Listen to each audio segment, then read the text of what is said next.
Oh, fuck. No, no, no, no.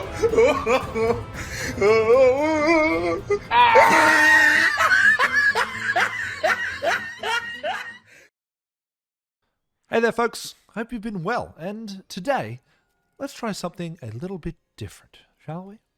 I want to talk about something that's been on my mind, something that I've been thinking about in this sort of period of less Monster Hunter-ness. As you probably saw from the intro or the title of the video, I want to talk about everybody's favourite monster, Lunastra, specifically the Monster Hunter World version.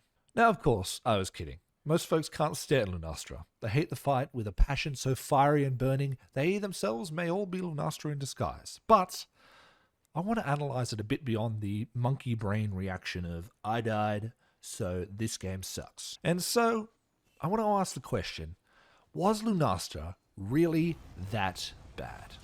Let's take a look. Before we go any further though, this ain't a guide or anything like that. I'm not going to tell you how to beat Lunastra. This is a retrospective, if you will, to see if Lunastra really deserved the hate that she got. And while I've got your attention, don't forget to hit that like and subscribe. Yeah, that'd be cool. Thanks guys, that'd be awesome. Thanks. Now, in order to really understand Lunastra, we must first take a look at where she came from, her introduction to the Monster Hunter series, her place within it, and to do so, we must journey back to the before times of 2006. Lunastra first appeared alongside a slew of new Elder Dragons and other monsters in Monster Hunter DOS, or Monster Hunter 2, or Monster Hunter 2 DOS. Anyway, she debuted with the Teostra, effectively as a sort of palette swap, having little to no difference in attacks, and generally using the same combination of wind suppression, quick charges, fire breath attacks, and explosions. Lunastra was generally weaker than Teostra, and appeared at lower ranks throughout the Monster Hunter's second generation, generally only being available in the offline village quests. But the concept of a breeding pair of Elder Dragons was certainly established, just not fully realized yet. An example of a parallel dynamic within the series that it was demonstrated far better would be that of the Raytheon and the Rathalos. Two monsters that are each other's counterparts, and on the surface they seem like a simple colour swap, one's green and the other is red. However, from the beginning of the series, Capcom has worked to establish that these two monsters complement each other, rather than copy each other. Raytheon's attack patterns and behaviours revolve more around attacking threats while still on the ground, with fire and venomous backflips earning her the title the Queen of the Land, whilst Rathalos relies more on aerial combat, clawing at the hunter and raining fire from above whilst in flight, earning him the title the King of the Skies. This is an example of such a dynamic done correctly, and shows that Teostra and Lunastra could be counterparts that each have their own identity.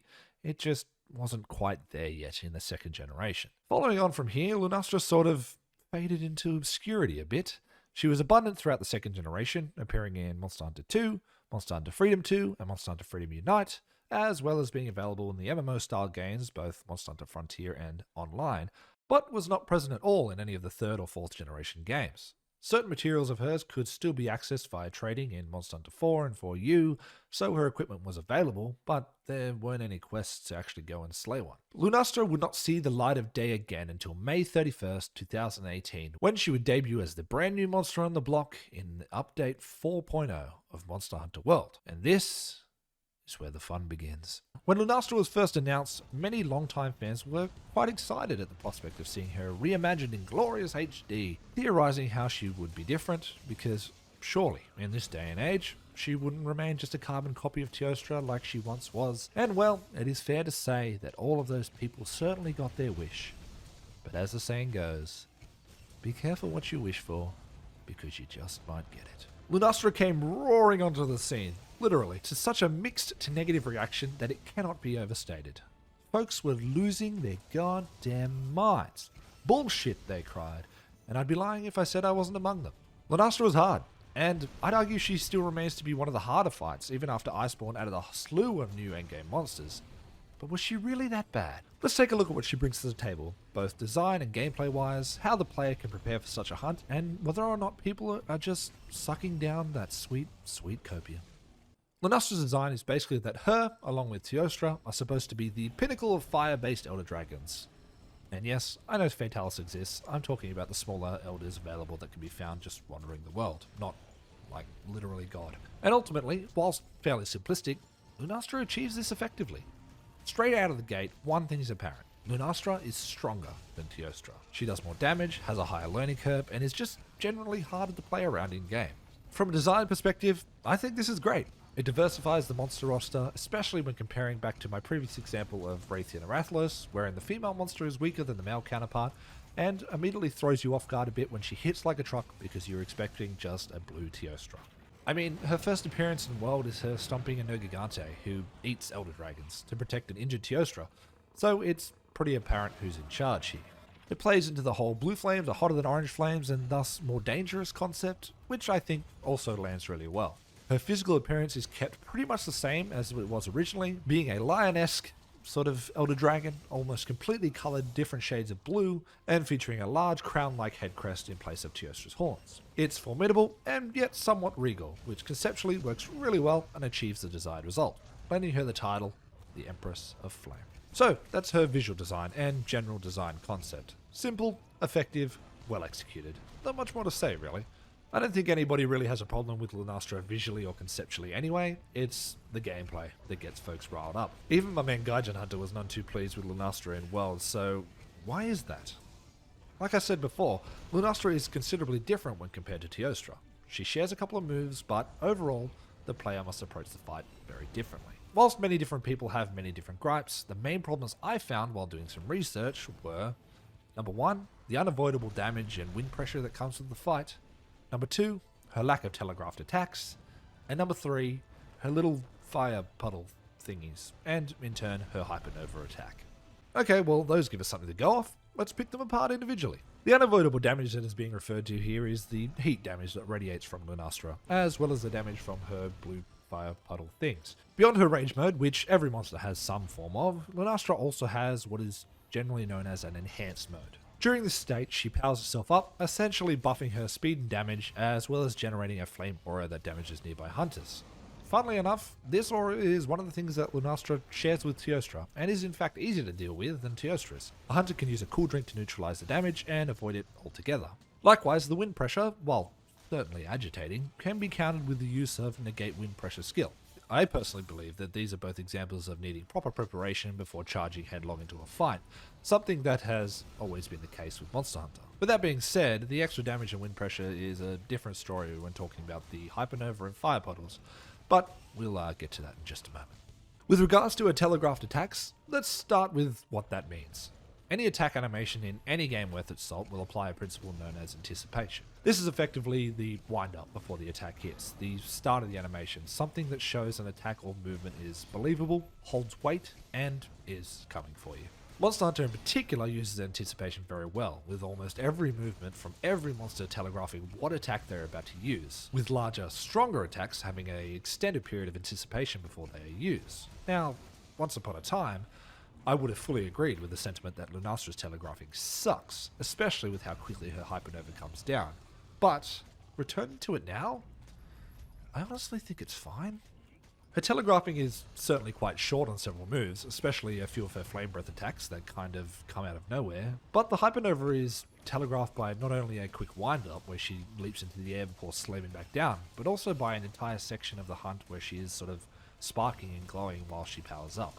I honestly think that most of the monsters, especially in Iceborne, just have shorter telegraphing in general. And I think that Lunastra was sort of showing that that was on the horizon when she released in the base game. Overall, retrospectively, I don't really fully agree with this argument anymore. Now, to the really big point. The hypernova attack itself. And those goddamn fire puddles. Let's tackle the puddles first. And I keep calling them puddles because, 1, it sounds kind of funny, and 2, I have no idea what else I would call them. Flame areas?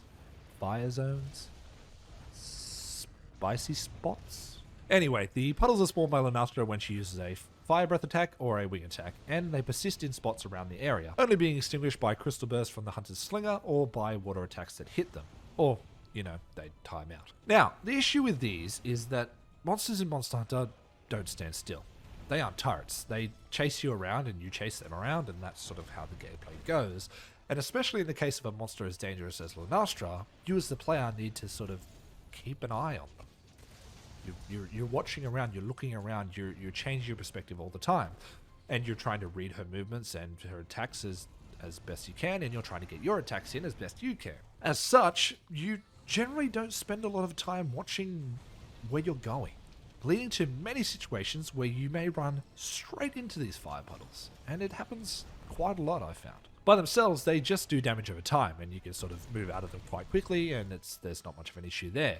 But if Lunastra sends an attack your way whilst you're too close to a puddle, it will burst with flame and send you flying, dealing quite a substantial amount of damage in the process, and often leading to you trying to protect yourself from damage from 2 different angles, which just doesn't add up to a fun experience. And in returning to this, I found it was just about as annoying as it had always been, and it certainly drags the fight out a bit. Also, their hitboxes are a little messed up, at least in my opinion, which makes it hard to tell whether your vicinity to a fire puddle is far enough away to avoid the damage.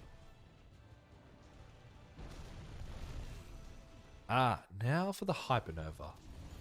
The attack itself is where the unavoidable damage rears its ugly head once again, as you can't really use a cool drink to get out of this one, I'm afraid. Lunastra leaps into the air before slamming back down and unleashing a burst of heat that knocks you back, essentially forcing you to take at least some damage if you can't sheath your weapon fast enough. And this is heat damage, not fire damage, so fire resistance doesn't really help you out a whole lot either. As if that wasn't bad enough, if you don't time a second Superman dive or some other defensive maneuver correctly, you'll get smacked by a second pulse of heat and, well, your life expectancy just got much shorter at that point. The damage is high and your health is sapped very quickly, and if you, for some reason, decide to just take the full attack, you'll pretty much be dead, or at least very close to dead. To top it off, the wind pressure that comes along with this can't be negated with standard wind resistance, requiring Kushala or a set bonus to avoid, or a rocksteady mantle. All in all, whilst it isn't completely out of the blue in terms of cues to tell you when it's coming, it does certainly feel pretty unfun if it catches you off guard, or if it, I don't know, catches a full party of hunters off guard, because that's an instant quest fail right there, I'm afraid. Now, before I wrap up, I will quickly play a bit of devil's advocate. It's only fair. Elder Dragons are supposed to be hard. They're supposed to be powerful, and supposed to be a very real threat to a hunter's life. Hell, Lunastra straight up kills 2 hunters outright in the new Monster Hunter movie Legends of the Guild, so yeah. Oh. Sorry. Spoilers, I guess. Lunastra at the time of release in World was intended to be the new final monster of the game, the strongest thing available to fight, and well, I think she delivered on that. She forced you to learn her moveset if you wanted any hope of beating her, and that's not a bad thing. So let's wrap this up. I've been waffling on for far too long at this point. Lunastra's intro into the 5th generation of Monster Hunter was certainly explosive in more ways than one. But the judgment, at least in my opinion, is misplaced, and shouldn't really be held over the Elder Dragon or her designers. I mean, come on guys, getting upset over a single mechanic of a single monster and going online and absolutely losing your minds, that's just silly. Lunastra is a simple but well executed concept of a queenly fire-breathing dragon. She packs a punch and forces the player to learn quickly how to avoid and move around her, and to not just treat her like a blue Teostra. Her attacks hit hard, and she certainly has some annoying qualities, but hey, that can be said for just about any monster in the series. The mechanics of a hypernova could use a bit of work, absolutely, but its purpose was to show you that this monster is not to be messed with, and that you need to adapt to not only the monster, but the environment as well. So all in all, I'm happy to say that Lunastra, you've redeemed yourself in my eyes at least. Lunastra was not really that bad.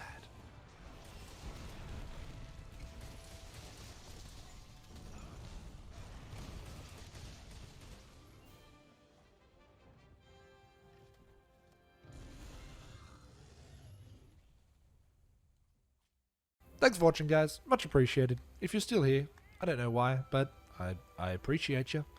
Don't forget to give us a like and a sub if you want to see more content like this in the future. But yeah, I'll catch you on the next one. Toodaloo. Cheerio. Goodbye. See ya.